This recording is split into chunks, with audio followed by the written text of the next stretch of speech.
Greetings. My name is Bingi Catt. I am the owner of BluntLife.ca and also the BluntLife Media Center. And I just got finished viewing 3 hours of City TV Toronto. 2 hours was the regular news where they've talked a lot about what has been happening in the last week. And if you don't know what has been happening in the last week in Toronto, it's just basically became a gun city. It's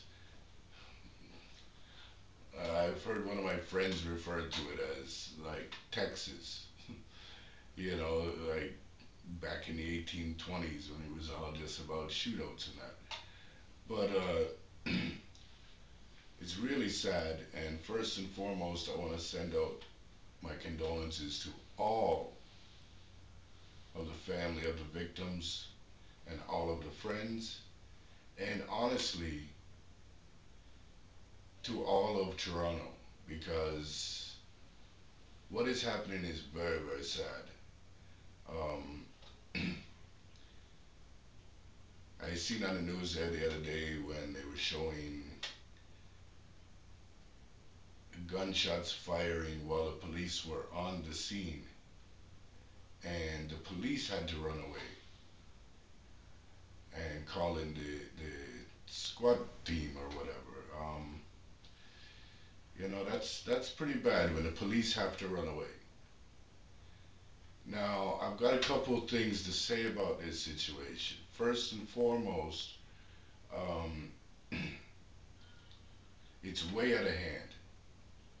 It's really disgusting, if you ask me.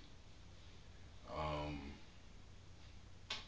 Back in my day, you had a problem with somebody, you used your hands. One guy walked away with a broken nose and a black eye, and the other guy walked away with a sore hand.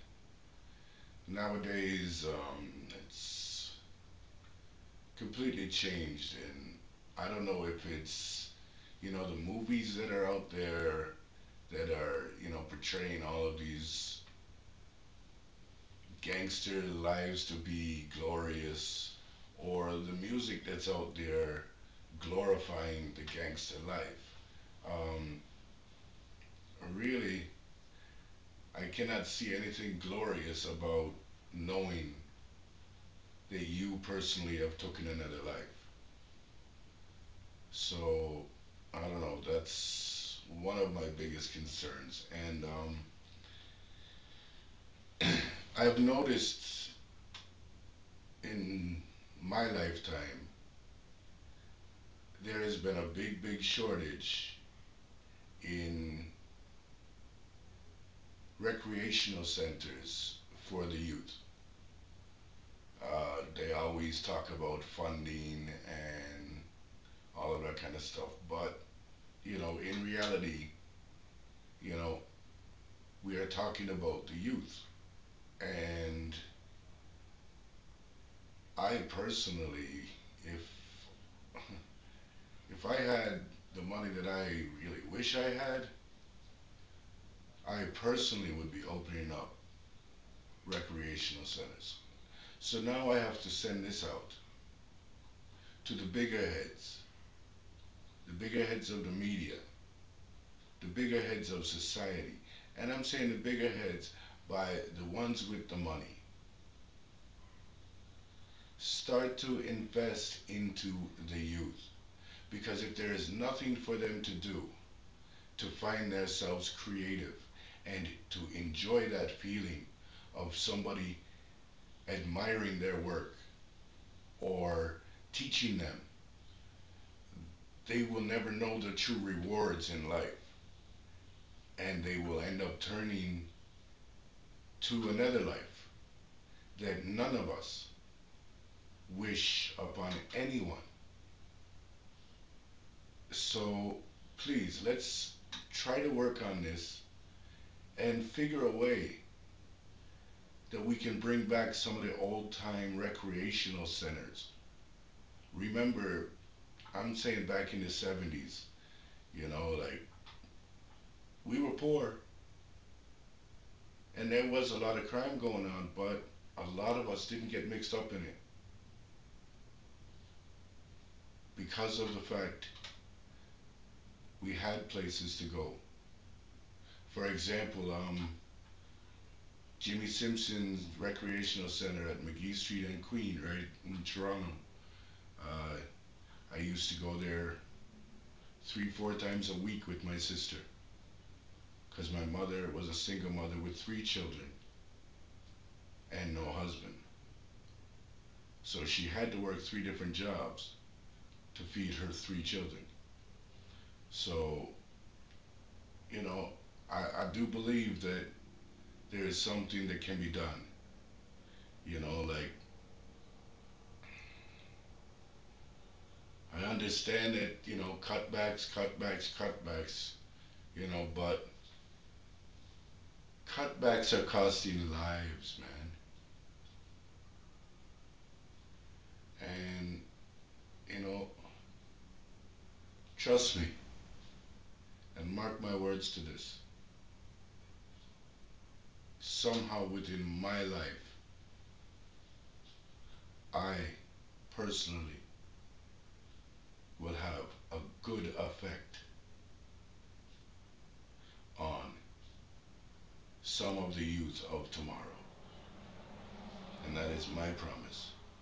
And I'm not here to get a pat on the back and say, good job, Bingi. No. I'm here to talk the facts. And what is going on is wrong. And the solutions, by locking people up and putting them in prison, and when they get out, they're no better. Because in prison, there's no such thing as rehab. That's why they send you to prison, right? To rehabilitate you. Well, that doesn't work. You end up going to jail or prison and doing cheap labor where the prisons make money off of you. Seriously, we have to educate ourselves and, like, for the ones in our communities that are doing something, I want to say thank you. And for the ones in our communities that would like to do something, try, man. Nothing tried, nothing done. Okay? So, like I said, this is Russ Bingi Catt with my message, and I hope, this reaches places that, it might do something. And hey, this is going out straight. Rob Ford, if you want to sit and talk, I can talk with you, and I can also talk to our communities, man. I was there. I had to move out of Toronto because of it. I still care about Toronto, and I see what's going on, and I cry every day as I'm watching the news. It seems like, you know, it seems like they're trying to make the predictions right. That by December 21st, life will change as we know it. Well, you see, there's such things called police states, and that's where you're on video camera 24 hours a day the minute you walk outside of your house. All cell phones are instantly traced. Police are there within seconds. Is that how we want to live our life? I don't think so. Let's change it now. Peace forevermore. Stop the violence now.